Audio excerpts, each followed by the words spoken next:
नमस्कार दोस्तों।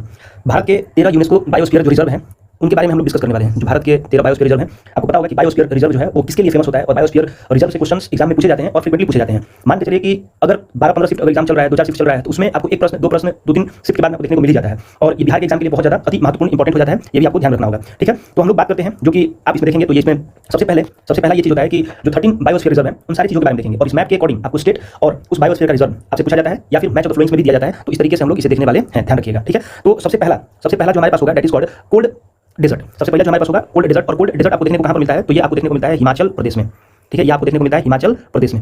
उसके बाद में आप देखेंगे तो नंदा देवी आपको कहां पर देखने को मिलता है? उत्तराखंड में। नंदा देवी आपको उत्तराखंड में देखने को मिलेंगी। उसके बाद अगर हम तीसरा बात करें तो इधर रन ऑफ कच्छ, जो कि रन ऑफ कच्छ जिसको हम बोलते हैं दैट इज कॉल्ड, ये आपको गुजरात में देखने को मिलता है, गुजरात में। उसके बाद में पन्ना बायोस्फीयर रिजर्व जो कि मध्य प्रदेश में आपको देखने को मिलेगा। उसके बाद में अगला आता है पंचमढ़ी बायोस्फीयर रिजर्व, और पंचमढ़ी भी आपको एमपी में ही देखने को मिलता है। उसके बाद में आता है अचनाकमर अमरकंटक बायोस्फीयर रिजर्व, और ये आपको देखने को मिलता है छत्तीसगढ़ में, ये आपको छत्तीसगढ़ में देखने को मिलेगा। उसके बाद में बात करते हैं सिमलीपाल, तो सिमलीपाल आपको उड़ीसा राज्य में देखने को मिलता है, उड़ीसा राज्य में। उसके बाद है सुंदरबन डेल्टा जो कि वेस्ट बंगाल में देखने को मिलेगा, वेस्ट बंगाल में। उसके बाद में आता है कंचनजंगा नेशनल पार्क जो कि सिक्किम में आपको देखने को मिलेगा। उसके बाद में दिहांग और दिबांग जो है ये आपको देखने को मिलता है अरुणाचल प्रदेश में। उसके बाद में डिब्रू और सिकोवा ये आपको देखने को मिलता है असम वाले क्षेत्र में। उसके बाद में मानस नेशनल पार्क, और मानस नेशनल पार्क भी आपको कहां देखने को मिलेगा? तो असम वाले क्षेत्र में देखने को मिलेगा। उसके बाद में आता है नॉर्थ क्रीक, और ये आपको मेघालय में देखने को मिलता है, ठीक है। मेघालय में आपको देखने को मिलेगा नॉर्थ क्रीक। उसके बाद में आगे देखेंगे जब साउथ में चलेंगे तो सचलम हिल्स जो है वो आपको देखने को मिलता है, और ये आपको देखने को मिलेगा बाबू आंध्र प्रदेश में। और उसके बाद में अगला आता है नीलगिरी बायोस्फीयर रिजर्व, और ये आपको देखने को मिलता है ट्राई जंक्शन ऑफ कौन सा स्टेट? कर्नाटक, केरल और उसके बाद में तमिलनाडु। ये तीनों स्टेट के मतलब बॉर्डर आपको देखने को मिल जाएगा। उसके बाद में अगला आता है अस्था मालय बायोस्फीयर रिजर्व जो कि केरल में आपको देखने को मिलेगा। और उसके बाद में एक देखने को मिलता है गल्फ ऑफ मन्नार जो कि तमिलनाडु वाले रीजन में आपको देखने को मिलेगा। और यहाँ पे एक ग्रेट निकोबार में हमें देखने को मिलता है that is called Andaman and Nicobar island. Andaman and Nicobar island में आपको देखने को मिलेगा।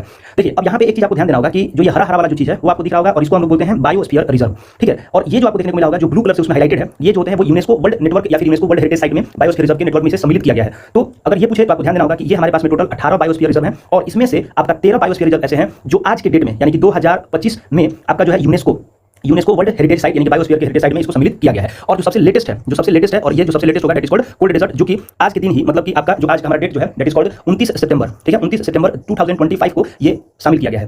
उसके बाद में अब यहाँ पे ये भी आपका यूनेस्को वर्ल्ड गया, ये हो गया एक नंदा देवी अभी आपको बता दिए उत्तराखंड में, फिर कंचनजंगा, उसके बाद में अगला आपका नॉर्थ क्रीक, सुंदरबन, सिमलीपाल, और उसके बाद में अचनाकमर अमरकंटक, उसके बाद में पन्ना, उसके बाद में पंचमढ़ी, उसके बाद में इधर आता है नीलगिरी बायोस्फीयर रिजर्व, उसके बाद में अस्था गमलाई, फिर उसके बाद में गल्फ ऑफ मन्नार, उसके बाद में ग्रेट निकोबार।